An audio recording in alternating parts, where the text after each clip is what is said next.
Okay, if I just call the meeting to order again, people. Give you a couple of minutes to get back to your seats. Fantastic, right. So kicking off where we, starting rather again where we left off, we're moving on to our next item on our agenda, which is the decision to notify the proposed Plan Change 19.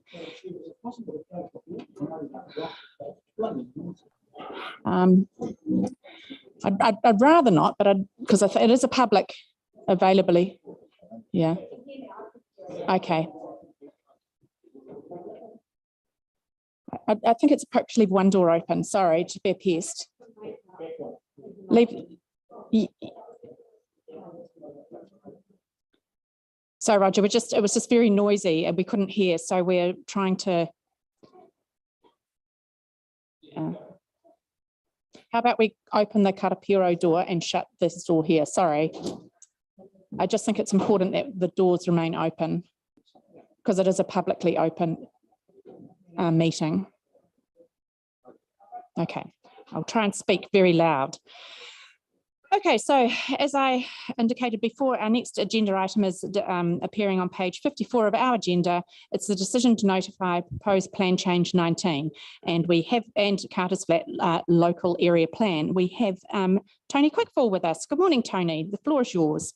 Kia ora koutou. Thank you, Madam Chair. I'd also like to introduce our consultant from Becca, Nita Balari. Hope I've pronounced that right, Nita. And she's available for any questions. She's authored this plan change and helping us through the process. So this is pretty straightforward. It's just an approval to notify, publicly notify. So we have briefed you previously on this plan change. I'll take the report as read if I can. So there's two things that we're seeking approval for this morning. One is the plan change itself. So that is to notify that on the 25th of August. And the other one is we've got a local area plan, which isn't part of the district plan, so it's companion, it sits alongside. And we're seeking approval to release that for public feedback. So it's not a submission process under the RMA, but we want to give people the opportunity to feedback on that. So they both go out on the same day, we get feedback. So that's what we're asking for today. Just a reminder, at the moment, Carter's Flat, part of it is commercial, part of it is industrial but deferred commercial. And so this plan change takes off that deferment and live zones the entire Carter Flat for commercial. Commercial is a mixed use zone. It includes residential above ground floor. And Nita's done some good work of introducing, I suppose, some additional design elements for Carter's Flat. So that's the plan change in a nutshell. Happy to take any questions. Thanks, Tony. Does anybody have any questions for Tony? Comment. Good, very good timing, Tony. Yeah, there's been a real change since the Hautapu industrial came in, and we do have an ongoing movement of firms from Carter's Flat out to that particular area. So this concept whereby they're always going to have some sitting there but coming into the retail, I think is a common sense move, and it'll complement the town as well. I think we are going to be having to look for some more solutions to being able to have a safe walking system down to there and back in the longer term. But yeah, no, it's fine. Thank you. Philip. Thanks, Madam Chair.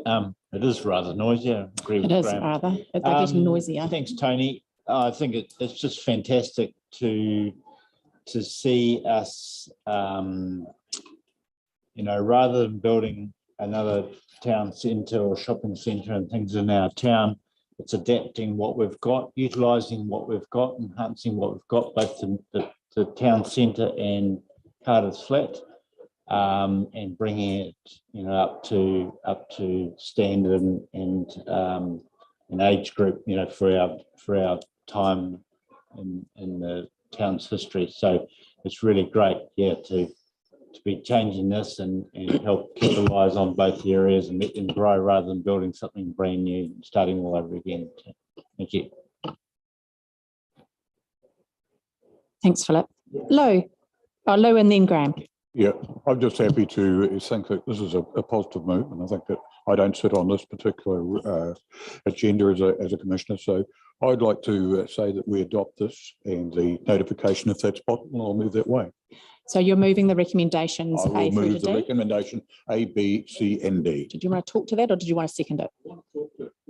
Not know, but I wonder if we can get someone. I met 2 years ago with Eric Vanderweil in terms of siting a pedestrian crossing for people to get across to that particular area, because it's quite a busy road.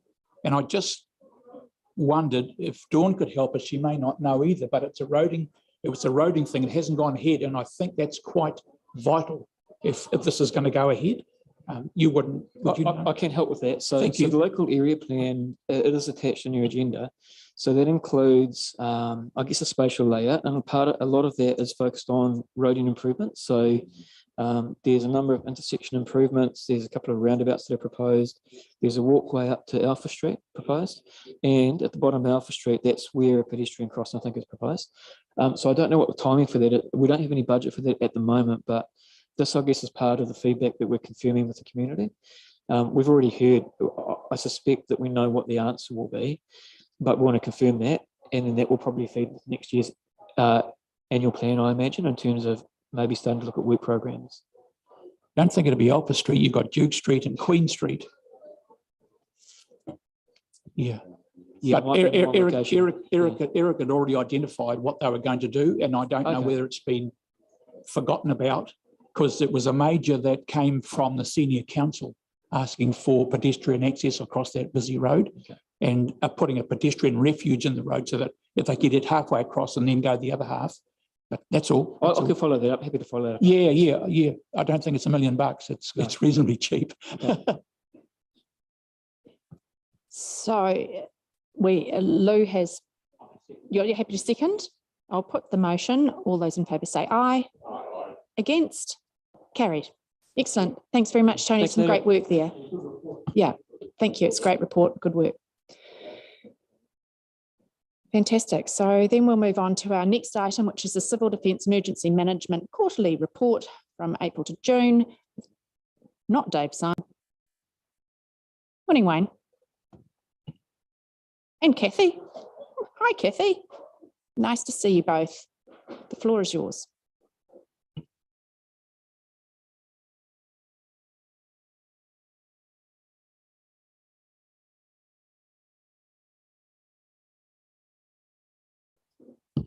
All right, good morning, everybody. Yes, unfortunately, Dave Symes is unavailable this morning, so I'm stepping in with Kathy just to work you through the quarterly report. So I'll do my best and just deal with the highlights in relation to the report. So it is the quarterly update last quarter of this financial year, and just highlights what's happening at the Civil Defence Emergency Management in Waipara District, and also for our shared service councils for Waitomo and Otrahonga as well. First up was the legislative review. So Dave just commented there in relation to the legislation that emergency management legislation that we've taken you through previously on a workshop. Some of the key headlines are relating to what may be coming in relation to a bill. The government has uniquely extended the timeline for the development of that bill. So that was simply not what we've seen with other bills, but for this one, they didn't see it as a significant priority and have decided to introduce the bill later in the year after the local elections. And then the select committee process will be sort of later after that, late in the year, with the hearings early 2023. Associated with that review, there is the National Civil Defence Emergency Management Plan and accompanying guide that will be reviewed as part of that bill. So we'll just watch for that anticipation. And once we have that, we'll be able to workshop that with the new council. The next item was the legislative review, the Whakaari court case, the White Island matter, and it was just commented there in relation to the Health and Safety Work Act, the charges that were laid against NEMA in regard to that case. There were some interesting public relations that was made in relation to what was being said at that court trial, but never wanted it confirmed that really it wasn't NEMA's responsibility or Civil Defence Emergency Management Groups responsible for the WorkSafe requirements to address risk, and the court confirmed that, and the charge against NEMA was actually dismissed. So it didn't go any further, and NEMA is would presumably not take any more further part in that court case. The next item was public education initiatives, and we've just highlighted there about the nationwide test of emergency mobile alert, which you'd be aware of. This year, the annual nationwide test of that emergency mobile alert system took place on the 22nd of May, and it was transmitted successfully to all parts of the country, with mobile reception reaching over 5 million devices. So there's that, and then there's the Get Ready website update, and there's updates that have been made to the website. There is further education initiatives, comms that have been out in relation to flooding.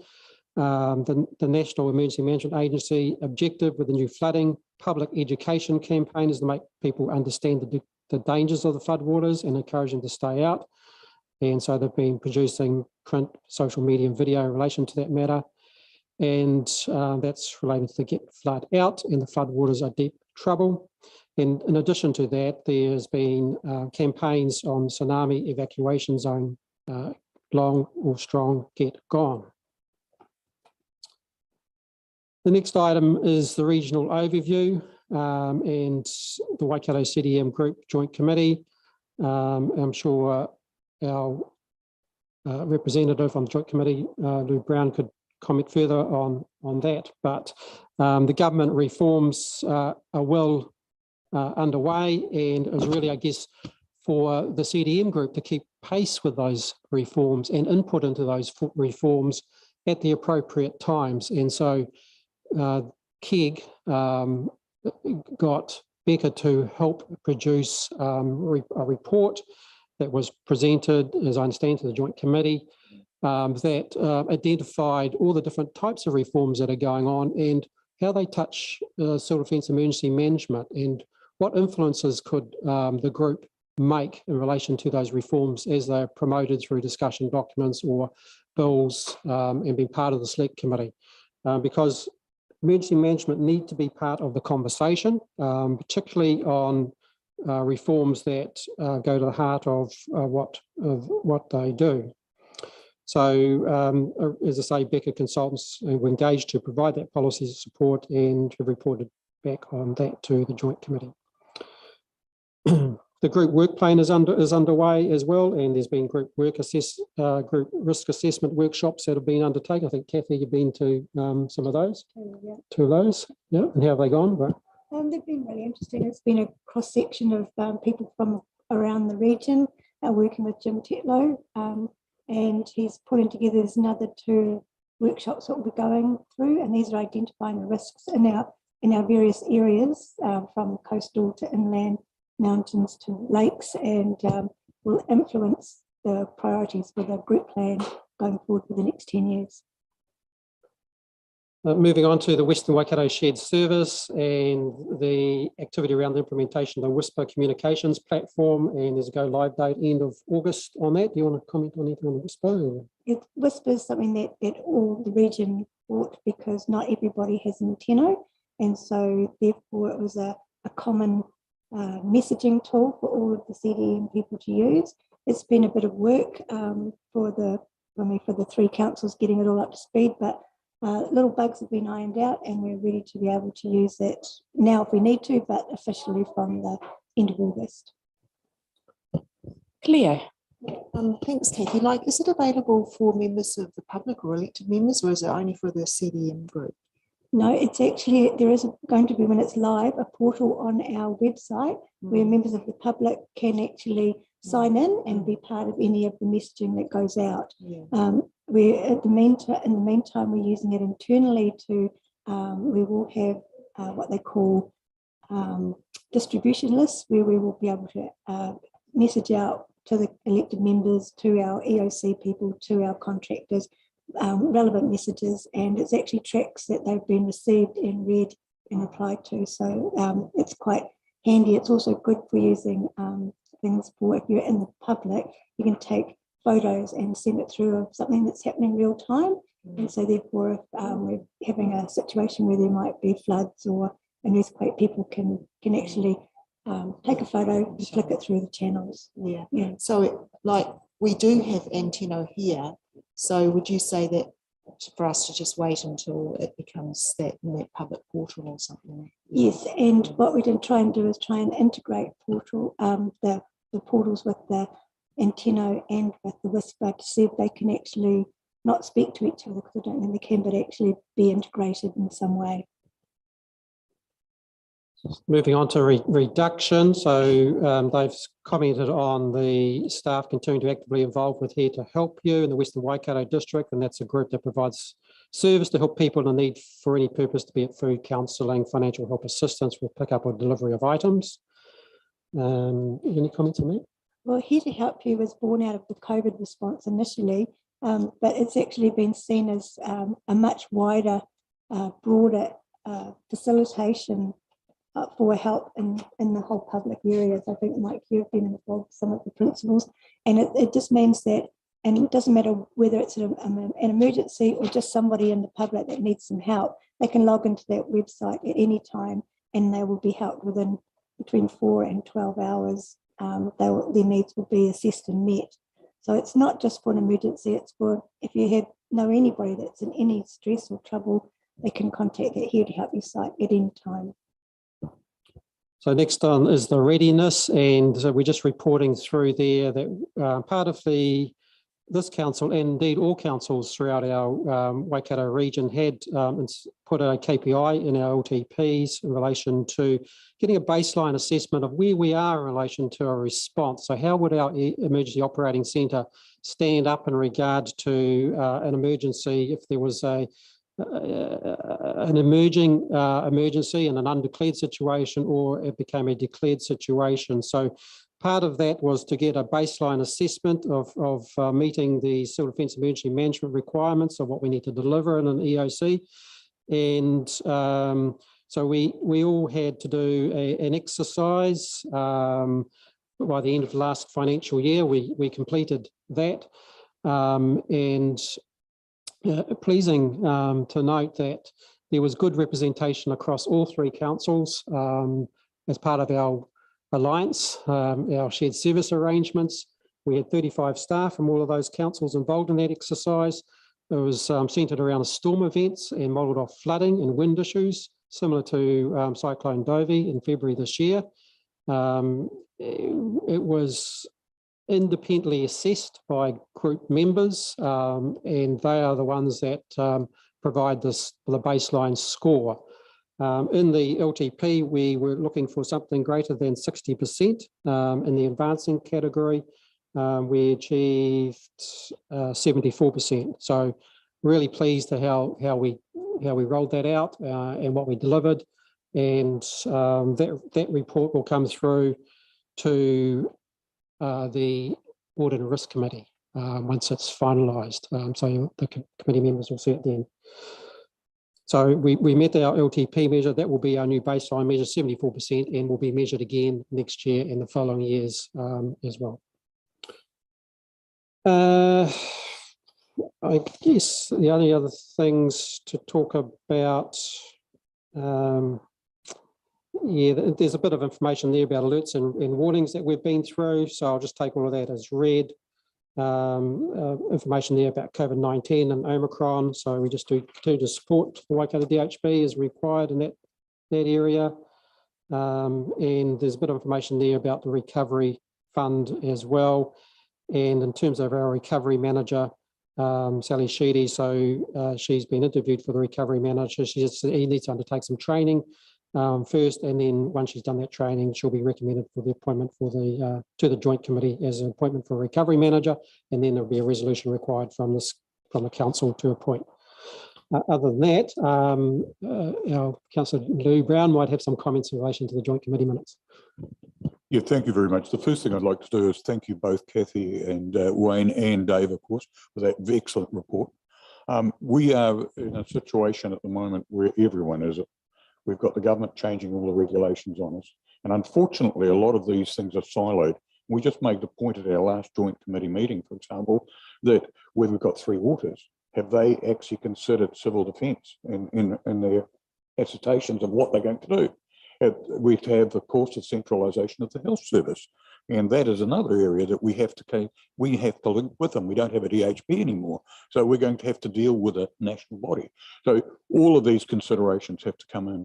I very, very much like Claire saying the positively of the Whisper program. I think having the public being able to get out there and communicate with us on a real-time basis is very, very important, and that works well. But I would make the point that just about all the councillors were quite concerned at the joint committee that we are seeing a very siloed approach to the whole of us, and we are going to reject or resist the centralisation because we feel strongly that civil defence already responds best at a local knowledge level rather than having a centralised agency which disperses everything out. And I think local councils have far more knowledge of their local area than somebody sitting in Wellington. But if anyone's, as I say, once again, and I'd like to move your acceptance of your report as well while I'm doing it. And my knob dropped off.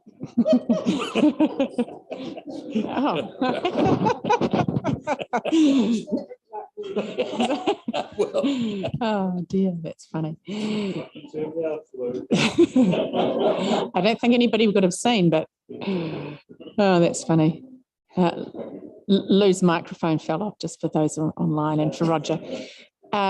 He's moved the recommendation to accept the report, but before I see, Liz will second, but before I put it, is there any other commentary or questions of these people before I let them go? No further questions. I'll put the recommendation then. All those in favour say aye. Aye. Against? Carried. Fantastic. Thank you very much and keep up the great work. But you're not going anywhere, Wayne. You're staying put. Leads us then to our next item on the agenda, which is the quarterly district growth report from April to June. Take it away, Wayne. All right. Thank you again, Madam Chair. I'll just take you through the quarterly district growth report.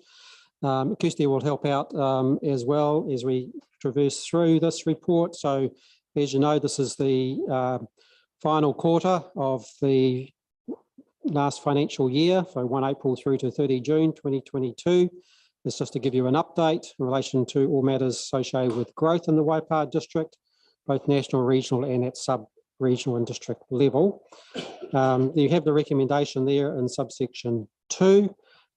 Before I get Kirsty to comment on the sections on 3.2, I'll just go through the RMA section there that you have.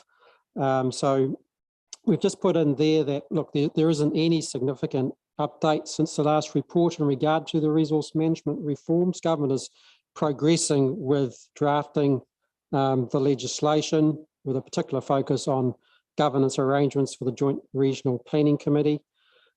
Interestingly, we popped in there a survey of the Resource Management Law Association, and it's on page 180 of your agenda. And of that survey of the members of the Resource Management, there was 65 responses, a number from planners and lawyers and a range of specialists and the like.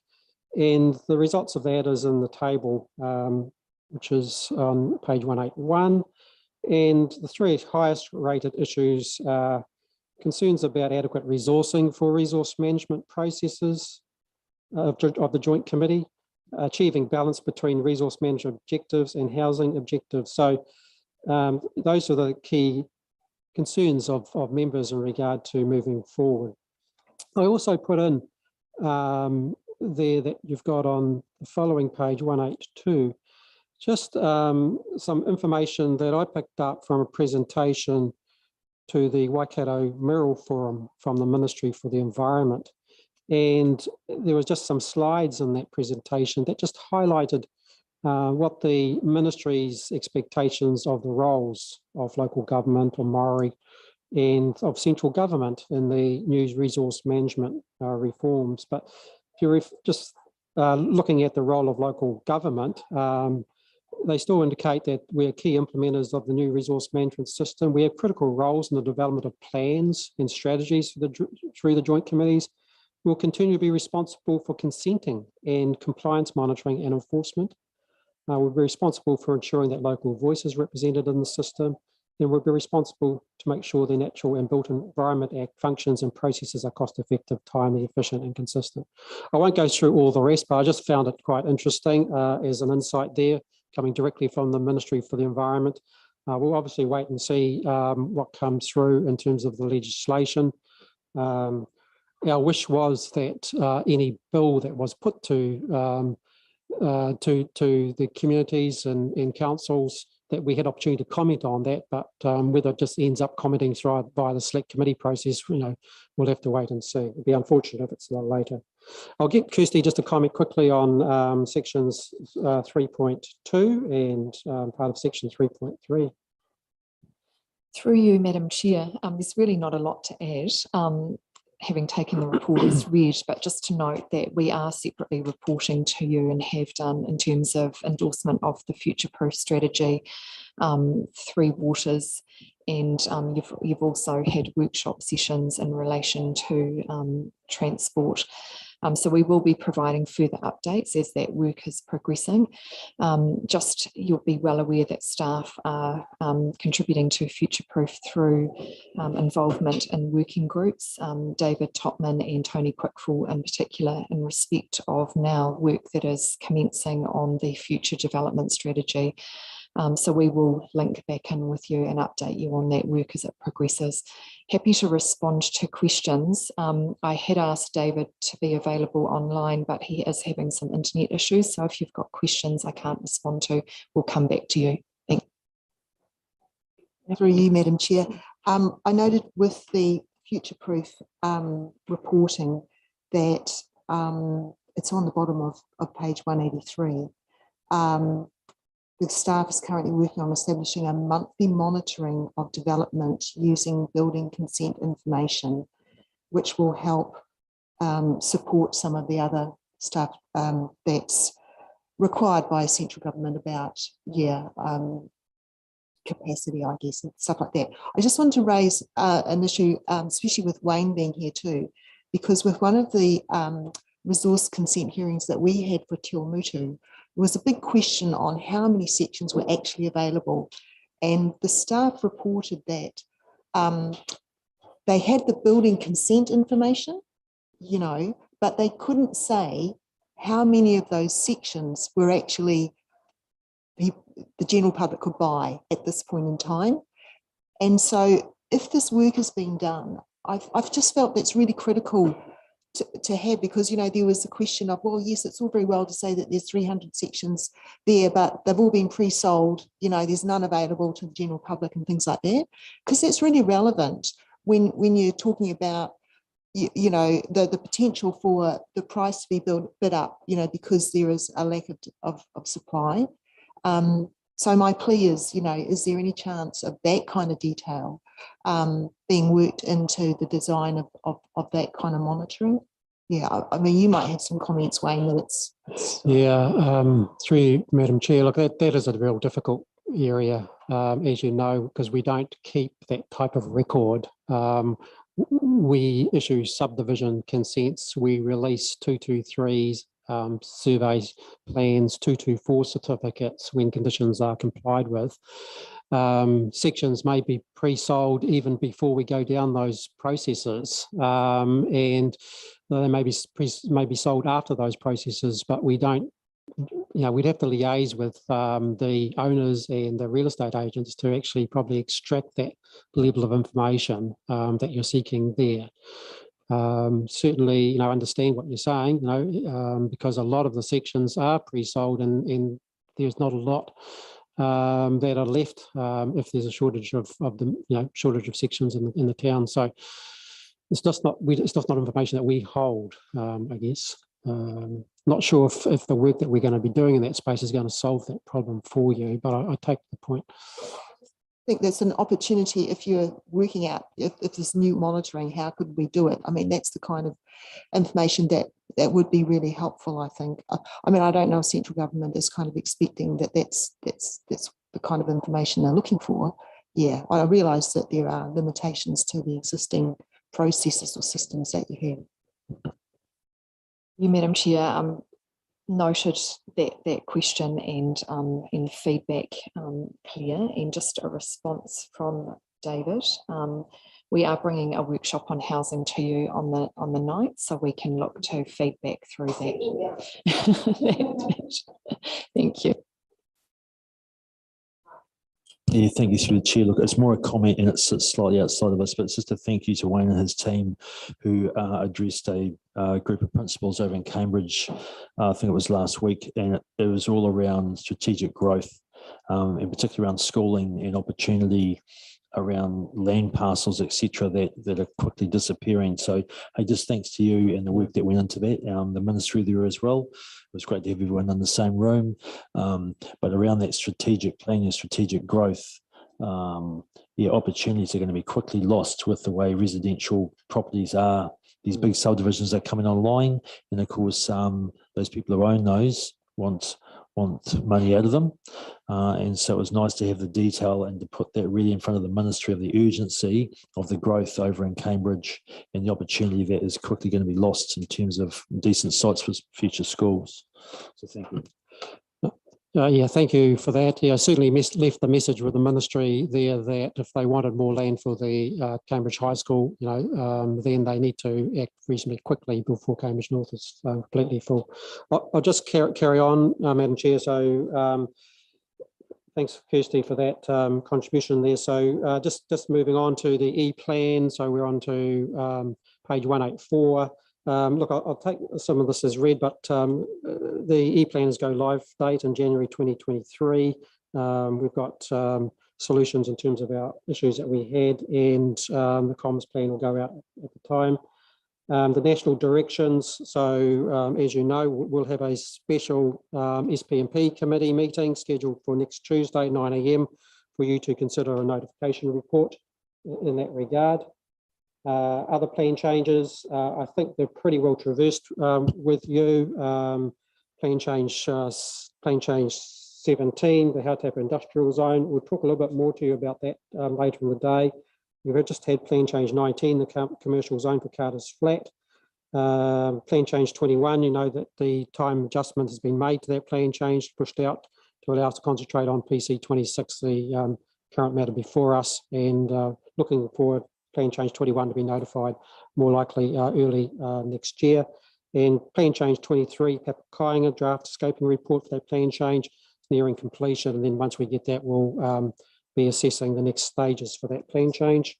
Moving on to the page, let's just go to the table on page 185. I just want to comment there that the private plan change 20, the airport plan change, we do say it's on hold, it's coming off hold now, and there will be a report going to your next committee meeting in September for notification. Resource consents, so just getting into the resource consent areas, look at the consent summaries, page 186 of your agenda. Essentially last quarter for number of consents processed was 140, this quarter is 143, processing times 37.5 to 31, so down a little bit in terms of average processing days, that's good, and consents over time reduced from 9 to 3, so again tracking well and getting lower, therefore less opportunities, I guess, to provide any discounts for applicants for overtime processing. Wayne, sorry, can I just ask a quick question? Hey, just have we got a sort of a time frame when we think we may get back to the 20 days to get consents through the process? Yeah. So that is a statutory requirement, but we can also extend timeframes as well. And yeah, I just don't have the exact numbers of 20 days. I'm not sure if Tony knows that. Top of your head, Tony, how we're going in that 20-day space? All right. Tony, you need to grab a You'll need to come microphone. up to the mic then, Tony, just to respond to that question. So I don't have the numbers, sorry, Councillor, but what I can add is that we did have a blanket extension, which is under section 27 of the RMA. So that's a blanket doubling. That blanket has now come off. Now it's case by case. So we're slowly starting to look at how we can get the timeframes back on track. The consent numbers are dropped off. They're still high, but we're seeing a slow kind of easing off as the property market's adjusting a bit. So Thanks, Tony. Just moving into the limbs. So again, last quarter we had 247. This quarter is 231. Just dropped away a little bit. Just a big shout out to Donna Fordham. She's been working with the council for over 41 years, and she's decided to leave the council, but just carry on and continue doing limbs, helping us out in transition for this year. She's a major contributor to both the Cambridge Borough Council and this Waipā County and Waipā District Council. We will have a farewell for her, and I'd just like to acknowledge her work, particularly in the Land Information Memorandum. She's been a foundation, a rock in relation to processing applications. We've always been meeting 100% timeframe compliance. So I'd just like to acknowledge all her work and efforts that she's done with local government over the time. Just so moving on, I'll just take the infrastructural updates as read. It's in the report, page 188. Development contributions, we put a bit of information in there regarding development contributions. DC notices were issued. There was 65 this quarter, 19 for BCs, 8 for land use, 35 for subdivision. But interesting for the DC notices issued over the entire year, 303, which is around about $40 million in fund recovery when consents are finally issued. So that's an interesting figure to receive, and we're refining our information there. So hopefully we'll have more information coming through in our reporting. Building consent information, again, I'll take it as pretty much read. The numbers per month, per quarter in terms of applications received is similar to the last year's quarter. So we had 181 this quarter, similar to last year's 190. Issued consents was 184 per month. The consent numbers are shown an increase compared to previous years, additional 112 building consents over the previous year. I'll take the figures 4 and 5 as read. So moving on to monitoring enforcement, just highlight there, I guess, kiwi fruit orchards, shade cloths becoming an increasingly concern for residents, and we're processing a couple of resource consents where neighbours are getting quite annoyed, I guess, about what is likely to happen on their adjoining properties, and wanting to be involved in the process as affected parties. So we're having to manage that process. We are considering people's feedback if they feel that they're affected before we make decisions. In some cases, those decisions will have to be made by independent hearing commissioners, because there's concerns being expressed that we are some way adversely impacting those decisions or working with applicants. It's just simply not the case at all. We remain impartial in terms of those decisions, but if we need to provide that transparency, we will get independent decisions being made on it. And there's been a decision just recently that has been signed off by Councillor Gow for that independent person to make a decision on notification in regard to an orchard matter. Madam Chair, can I just make a comment? Graham. Wayne, this I've been involved with this issue. It's a case of developers coming into our district and not doing their homework about what is able to be put up in the rural zone or what are the rules. And it's different in every area. So I think that's where the fault and the issues coming from. is that they haven't gone out and seen, hey, what happens in Waipā compared with other councils, and it's a damn shame that it's had to happen. But it's not the first time that people come in and just go straight ahead and not knowing what, and they need to do a lot more homework, I believe, before they go with this development up front and then come out with the right reasons so that's not so costly for everybody, including developers. Yes.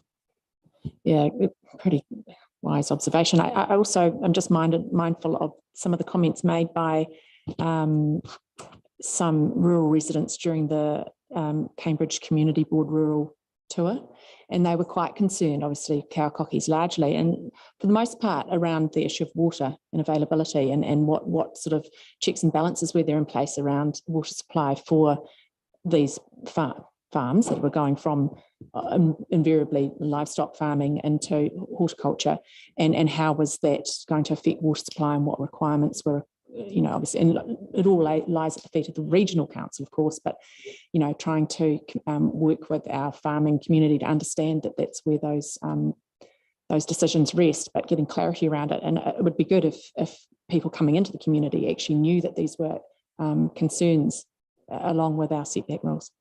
So, Jim, did you have something to add? Just along those lines, through you, Madam Chair, it's interesting, isn't it? It's not only the people coming in that wanting to set up a business, it's also people setting up residences effectively in the rural area, and just acknowledging that this is not necessarily an area that's set up as a large rural outlook for them to enjoy. It's actually a semi-industrial type activity, if you want to call it that. So it's both sides of the equation, isn't it? Well, it's more, it's that when you take the water into account as well, it's the amenity value of people living there and what rights they've got over what rights, I suppose, in terms of making a living off the land that the people own, whether it's going from dairy to horticulture, and if it's uncovered trees, it's quite acceptable. The moment you cover it in white, shiny shade cloth, all of a sudden it's a blot on the landscape. So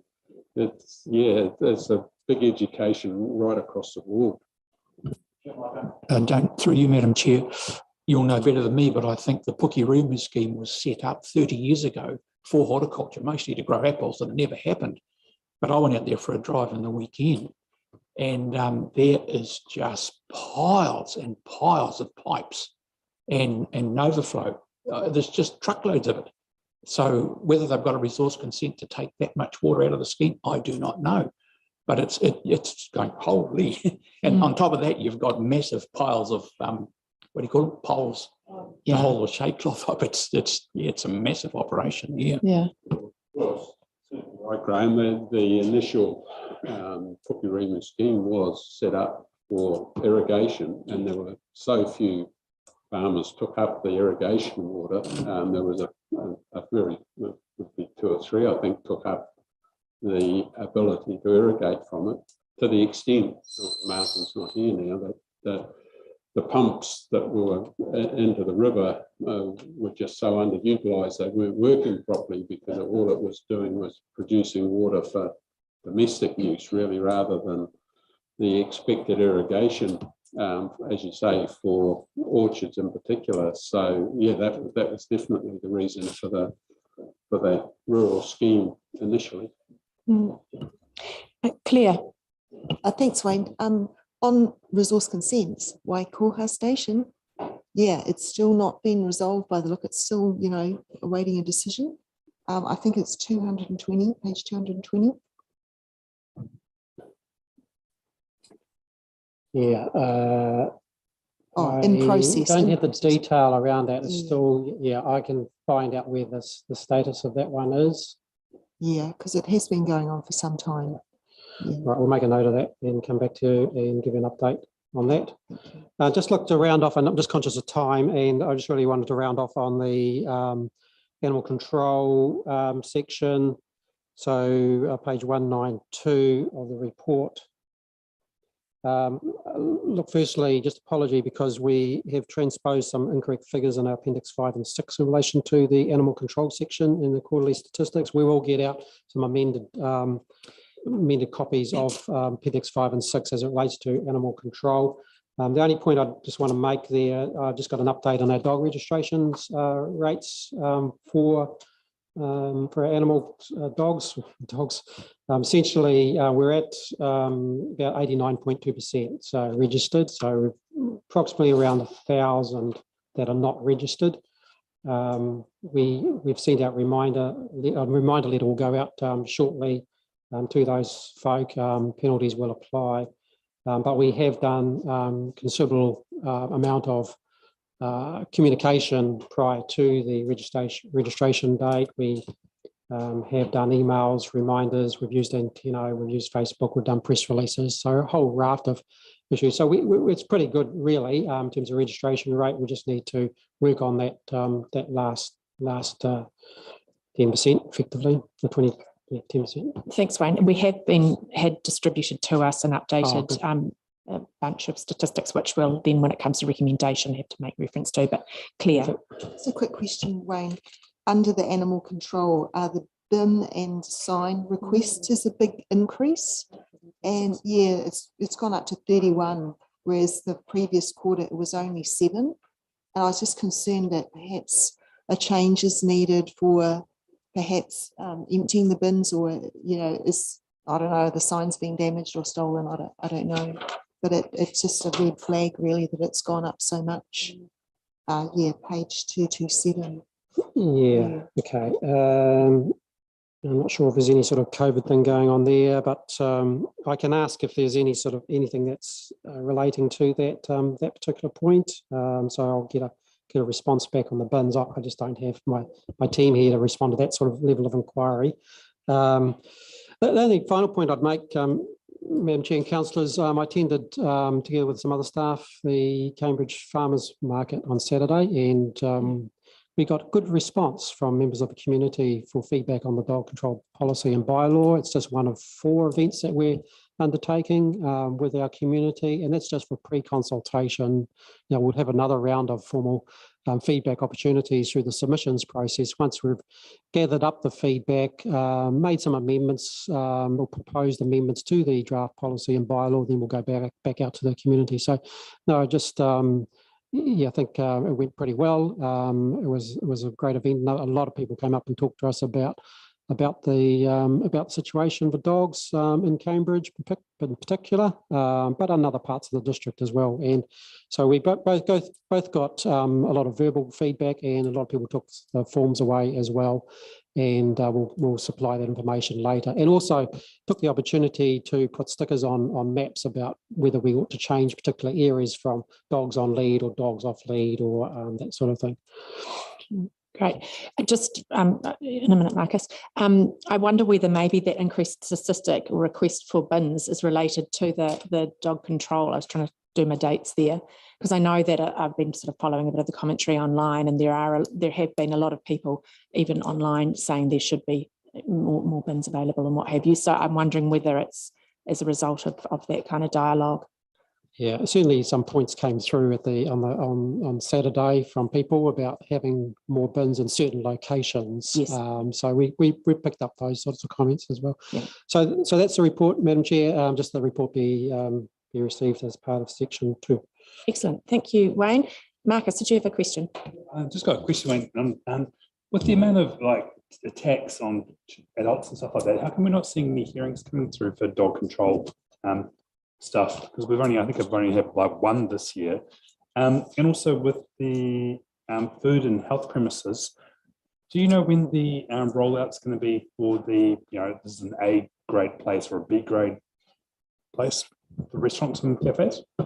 Very specific questions, Marcus, and I would have my manager Carl here, but he's unfortunately he's got he can't even talk at the moment. He's got a bit of a flu, but look, I will have to get back to you on that, Marcus. I just don't have that level of detail here, but I've certainly picked up those specific comments. Yeah, I just can't respond to that. Thank you. Liz, then Mike, and Morena Miriata. Morena. Thanks, Susan. Hey, just while we're on this particular item, I just wanted to raise something that I'm really hopeful that we might be able to consider for our new council next year, and that is Post-COVID now, I guess we're back in our communities listening and able to connect with a lot of our people, which is really good. One of the things I guess that's very connected to growth is our urban design. And while we see lots of houses about to go up, it is, I guess, a concern that I'm hearing around, well, how do we protect our identities? How do we keep our town features? How do we protect, I guess, all the things that kind of matter to all of our communities? So I know in the past we've done an excellent job, and this is no reflection on or a massive concern that we've done in the past around our urban design, but I kind of feel it's time for an urban design panel where we continually connect with our communities on a probably quarterly basis, where we're bringing specialised, skilled people in just to ensure that we are minimising any risk in that space. So I know in the past we've always, when we've had a change, we're looking at our structure plans, we're looking at our policies, we've brought in really skilled people to say, hey, what does our urban design look like? What should we be looking out for? And let's just get this cleared away. And I think that's been really good, but I kind of think going forward, a special, a regular committee be set up. So I just think it's something we should consider as a council going forward. There's growth everywhere. You know, these reports come through, it's not stopping, it's not slowing down, but the important thing is that, and I hear it mostly from Cambridge, of course, because that's where I'm based, it's keeping our town's identity. That's what people are probably most concerned about. So I just kind of wanted to advocate for potentially a committee for next term. It's something to consider. I'm just raising it informally, and I guess at this point saying, hey, you know, if we want to consider it, staff want to have a think about it, but it just could be something that I think would benefit us as a council going forward. Yeah, you raise a pretty good point, Liz. I think none of us here, actually no, should I say, I'll rephrase that, we've all been subject to concerns across the district around that loss of sense of place and the uniqueness of our villages and towns in that growth space. So I think that it really has some merit going forward. It's really timely with our spatial plan. That's all. So I just thought, hey, this could be something that could really benefit going forward for the new council to consider. And all the government for reform going on. Wayne, did you want to answer that? Just a quick observation there on that. So yeah, I'm aware of that there are voluntary technical panels providing expert and impartial design advice and guidance to staff on urban design matters, and I think the city's got one. So they're generally specialised panels. They're involved with people like architects and planners and urban designers, and you've got heritage planners and landscape architects and the like, and they probably meet monthly, and they have agendas, and people make applications, and they're considered. So they're an advisory body. They make recommendations. They don't have any authority to refuse or approve applications or make policy decisions that I'm aware, or recommendations on land use. But what we do here is probably we try to be a little bit more agile in terms of using our urban designer, Annette Jones from Becca. So if we have issues that come up that require consideration of urban design matters, I know Annette is very familiar with our local area and our character issues. So that's the way that we respond to urban design. Whether it's sufficient going forward, you know, I guess that is a valid question, and I think that's something we probably need to turn our minds to. So yeah, quite happy to have a further discussion on that, particularly with the new council coming forward. So yeah, look, I think you make a good point. That's what we do at the moment. Some other councils do something a bit differently. But yeah, in terms of the spatial plan work that we're doing, yeah, we'll complement that. So yeah, that's probably my observations at the moment. Sure, Tony, if I've hit that point. Mike and then Philip. Yeah, thanks. You got any comment? Yeah, Philip. Wayne, mine's just because it's not a bylaw, but these vaping stores specific, and also the shops that sell vaping products, there's no bylaw, I understand that. However, would it be worth, from your team's point of view, having a conversation with the police of just how much policing of that's done, and if not too much, that we encourage some more of it? I mean, I'd love to see it as part of our scope, but it's outside our realms, I would understand at this point in time. But it would be nice to actually try and curb, because it seems that there's a lot of underage children gaining access, and it seems to me also there's probably not a lot of policing. So it'd be nice to validate or not that statement. And also just on your point there, Liz, the community board, that would fit really well into their strategic, to be part of something like you've just talked about as well. Yeah. Just a response on that one. Yes, good point. Great point, actually. And I did see a story the other night relating to that matter, and controlled purchase operations effectively. So we do have regular forum with the police. We do have one coming up that we need to schedule. So I will raise it with the police and see what has been done in relation to enforcement, whether we need to have controlled purchase operations going on in this space as well, because we do with the alcohol, but not in this area that I'm aware of. We certainly don't report it. No, so have we got the ability to do that if we wish to? I just didn't think we did. No, we'd probably need to be working with the New Zealand Police. That would be my advice, but I'd need to talk to my manager about that. Okay. Tony, do you any other thing on the design urban panel? I just thought it might be useful to add a bit of context. So Wayne's right. That's what we do at the moment. We've got a pool of consultants and experts that we try. I did look at an urban design panel about 2 years ago for Wayne. And so part of the research there, we looked at Auckland, Hamilton, Christchurch. I set one up in Nelson, and then was a consultant to go to the panel and do the first application with it. Their effectiveness is varied. So they are usually volunteers. There's an issue around payment for them. Often we don't have any mandate to require urban design under our district plan, and particularly when the new Plan Change 26 goes in, that might be more difficult. So the best way to approach urban design, if we want a panel, is to work alongside developers to provide it as a free service, which would be rate funded. And then developers, they are feeling like they're getting a service and they then get better uptake. That's the research and evidence that we got from our investigation. So it's certainly an option. We can look at it, and it might be with all the urban planning that's happening at the moment. Now might be the time to refresh that. Tony, that's an excellent suggestion, and one I think we'd all be open to. So yeah, your experience in this area is well noted. So I might have some more conversation with you.